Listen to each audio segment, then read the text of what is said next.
Aghormi is a main touristic site in Siwa Oasis.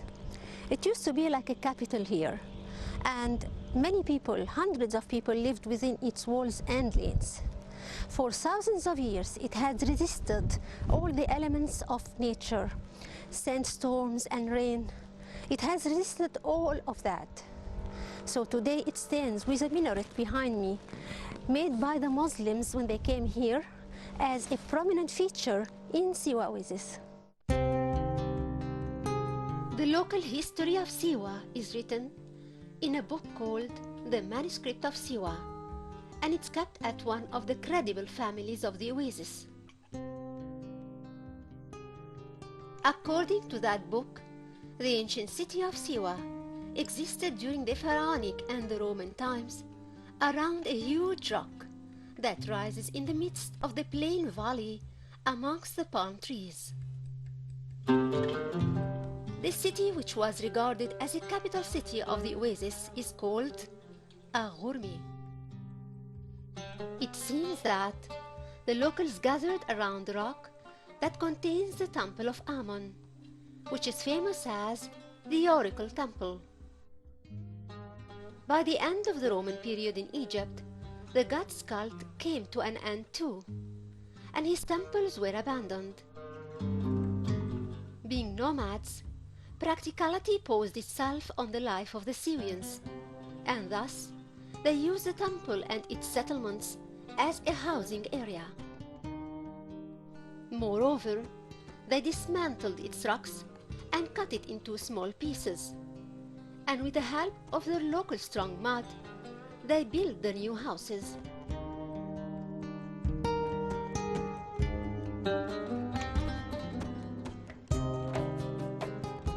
A high wall was set at the foot of the rock surrounding Aghormi's houses to protect them from their greatest fear, the barbarians. On top of the wall, there were small windows, each set composed of 3. They would allow the inhabitants of the city to monitor the activities and dangers happening outside. It wasn't long before the barbarians, who were Bedouin Arabian tribes passing through the desert, attacked them constantly. In 1203 AD, Aghormi's residents began their descent and departure from the city. In other words, they ran for their lives, after their number declined severely to be 40 men belonging to just 7 families. They chose a new location where they've built a new city above a mountain, so that they may have more protection and live safely. They gave that location a name. They called it Chali, or the city. The second and final immigration from the city happened in 1928, when destructive rain fell over the oasis for 3 days continuously, causing many houses to demolish and the rifting of the rest. So the residents had no choice but to leave them and build around the foot of Chali's mountain, which grew to become today's new city of Siwa.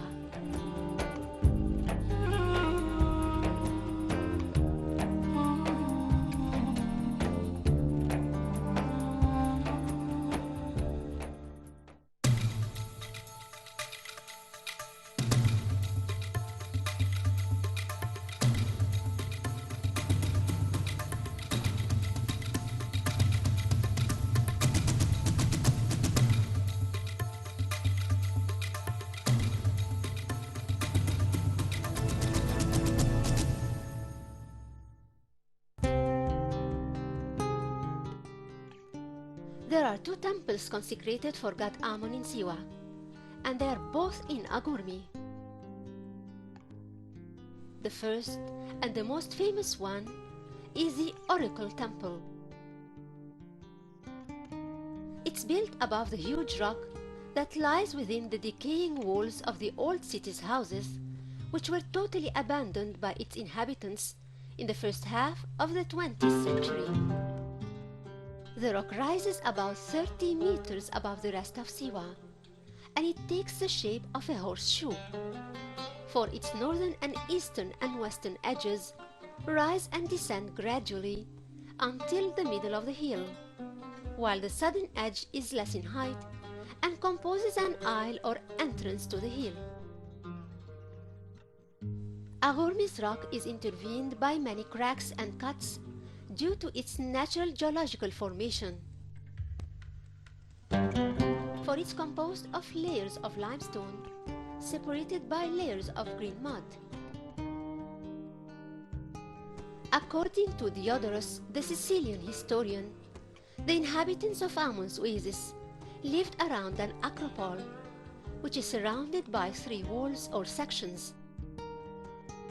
In the first section lived the rulers of the oasis and their families in a palace, and in the second section lived the women and children, and the relatives and the guards.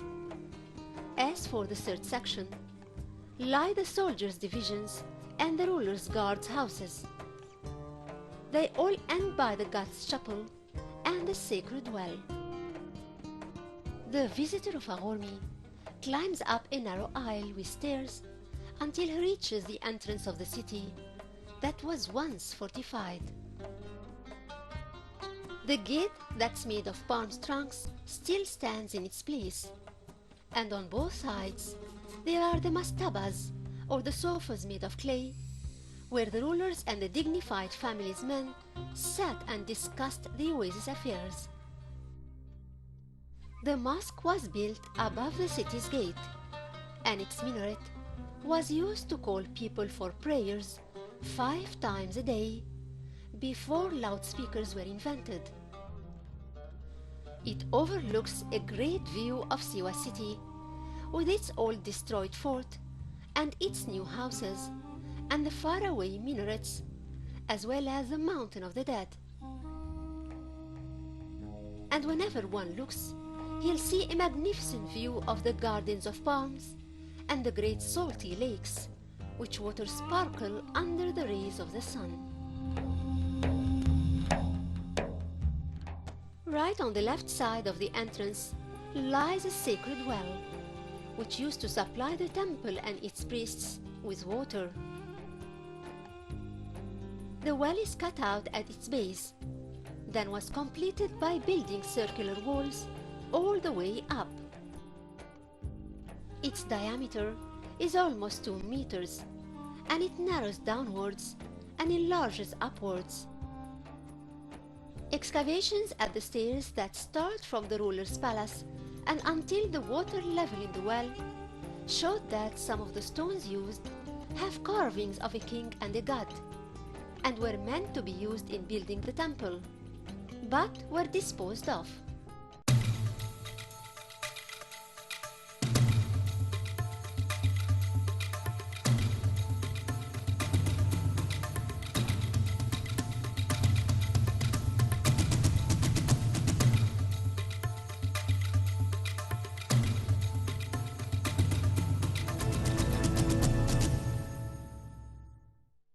This is the temple of God Amun in Aghormi. God Amun was worshipped all over Egypt, even here, in this remote place in the oasis. The sanctuary behind me is known to be the Oracle Sanctuary, or the Oracle Temple. That's where King Alexander the Great came to consult with the gods. He asked questions inside there. What were these questions? We don't know. But we know that Alexander the Great left here satisfied. It's a prominent place to visit in the oasis. According to the texts written in the sanctuary of Amun's temple, the history of the recent building goes back to the reign of King Amasis II from the 26th dynasty, but some adjustments and extensions were added in later periods. In front of the temple is an open court where the god's procession used to walk, but only the bases of the northern and eastern walls remain. It's assumed that the court's entrance was at the axis of the temple and was reached, like today, by climbing up the cliff. The temple is composed of 2 halls and a sanctuary, which entrance lies on its main axis. The original height of the temple rises almost 8 meters. It's topped by a cornice 2.22 meters wide with no reliefs. It seems that the builders who came later in the Greek period tried to give it a Greek look, so they erected a Dorian column on each side of the entrance. One is lost and the other one still stands. The first court length is 7.47 meters and its breadth is 4.95 meters, and its entrance lies exactly in its middle. The second court is slightly higher than the first one, but almost similar in dimensions. According to Riquet, there were 2 stages in building, but recent researches suggest 3 stages and not just 2. There are 3 entrances in the northern wall of the second court. The middle one is wider than the other 2 and leads to the sanctuary, which Alexander entered to listen to the answers from the width of the small entrance to the right is 80 centimeters and leads to a narrow aisle that could have been used as a shelter to preserve the valuable tools of the temple, or used during the prophecy by the priests. The northern wall that separates the aisle from the sanctuary has 3 hatches, 77 centimeters above the ground, and the dimensions of each are 52 by 52 centimeters. Close to the ceiling, there are 2 openings for light. The sanctuary is the only place in the temple that comprises reliefs. Its dimensions are 3.3 meters wide and 6.1 meters long. Like the rest of the temple's chambers, the sanctuary had a ceiling, for we can find at the top of the eastern and western walls stone projections on which the wooden beams of the ceiling rests. The walls are badly damaged because of the gold and imaginary treasures diggers who pierced holes in the walls. The Syrians believe that a king called Kherebesh was the last ruler of the Oasis, and that he was buried in the temple with his treasures, including his weapons and his sword, and thus the temple was known as the Seif.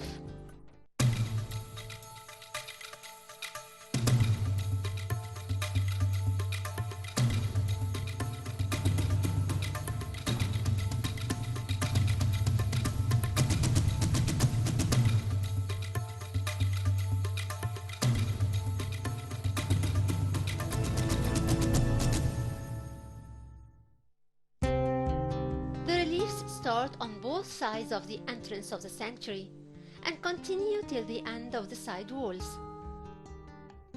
It seemed that the rear wall had no reliefs before it was badly damaged. On the right wall of the entrance, the king in whose time the temple was built and relieved is pictured. His body and head were removed, but the crown of the north of Egypt is still there. The king is shown presenting wine from a round jar to 8 gods. His name is written in a cartouche inscribed in front of him.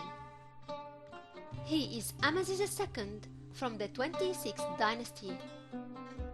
As for the 8 gods, they stand in one line facing the king and headed by god Ammon. Behind him is his wife Mut and the ram-headed god who could be Hosha-F. The 4th god is Khonso, the 5th and the 6th are unidentifiable, and the 7th god is Mahisa. On the left side of the entrance of the sanctuary stands Siwa's ruler with his image destroyed, except for the feather above his head, which signifies his Libyan origin.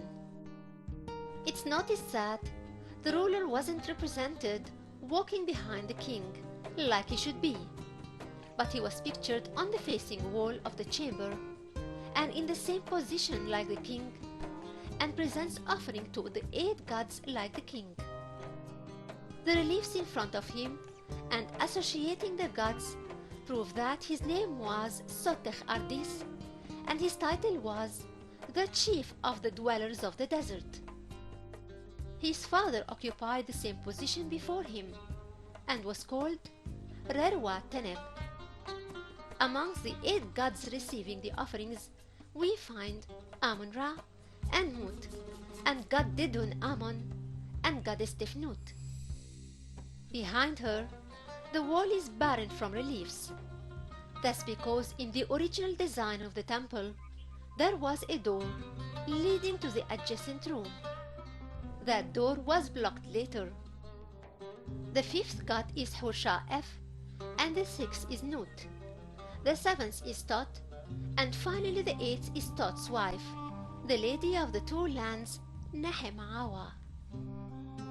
There used to be 1 or more chambers on the roof, but their stairs were destroyed when a part of Aghormi's rock collapsed. After the ending of the excavations of Dr. Ahmed Fakhri, to whom Aghormi owes its accurate informative researches and excavations, a German mission headed by Klaus Kollmann resumed excavations in the area, starting in 1993. The task aimed at the restoration work, regarding that the Temple of Amun was built over a hill cracked massively, which enables the collapsing of the temple in any moment.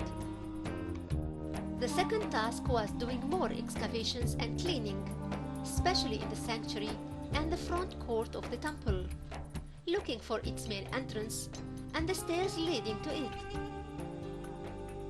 Successfully, Klaus found a tomb beneath the sanctuary, 70 centimeters lower than its base. He has also found that the builders of Aghormi in the past used the hill as a quarry of limestone to level the steep ground of the hill to build the temple and the palace of the Oasis rulers. And later in the 19th century, they cut stones from the temple's constructions to build their own houses. The oracle's voice has been silenced many centuries ago, and Aghormi's walls no longer repeat the echoes of the music, and the chanters stopped singing hymns to god Amun. But his mysterious magic can still be felt, while tens of voices around Aghormi calls, declaring that the time has come for all these ruins to tell their story.